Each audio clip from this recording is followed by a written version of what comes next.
ఇది వచ్చేసి small hand. ఇలా స్ట్రైట్గా హెచ్చు తగ్గులేం లేకుండా ఇలా కట్ చేసేసుకోవాలి. ఇలా రివర్స్ చేసేసుకొని ఇలా డౌన్ చేసుకుంటూ ఇలా కట్ చేసేసుకోవాలి. ఇక్కడ టక్స్ పెట్టేసుకోవాలి. ఈ ఎడ్జ్లో వాటికి ఇలా కట్ చేసేసుకోవాలి. ఇది వచ్చేసి హ్యాండ్ కటింగ్ కదా.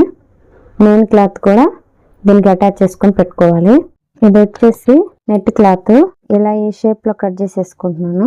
ఇలా కట్ చేసేసుకొని ఇలా బటర్ఫ్లై మాల్. ఇది వచ్చేసి నెట్ క్లాత్ కదా. నీడిల్తో ఇలా సెంటర్కి ఇలా స్టిచ్ చేసేసుకోవాలి.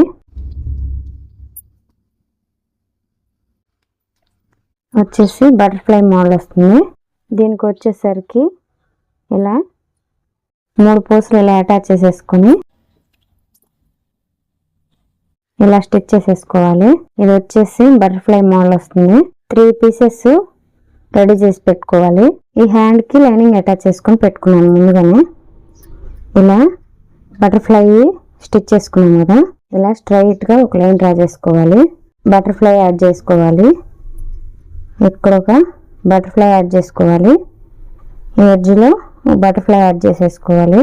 ఈ 3 బటర్ఫ్లైస్ ఇలా నీడిల్తో స్టిచ్ చేసుకోవాలి. ఇలా ఫస్ట్ బటర్ఫ్లై యాడ్ చేసేసుకున్నాం కదా. ఇలా సెకండ్ బటర్ఫ్లైని ఇలా యాడ్ చేసేసుకోవాలి. నీడిల్తో ఇలా రివర్స్ చేసేసుకొని ఇక్కడ ఇలా నాట్ వేసేసుకోవాలి.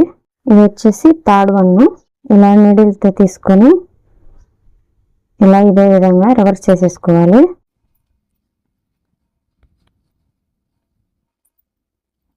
ఇలా 3 బటర్ఫ్లైస్ని ఇలా స్టిచ్ చేసేసుకున్నాము.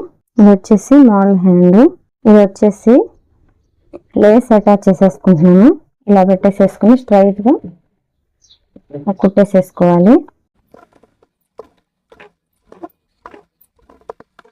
హ్యాండ్ అయితే కంప్లీట్ అయిపోయింది.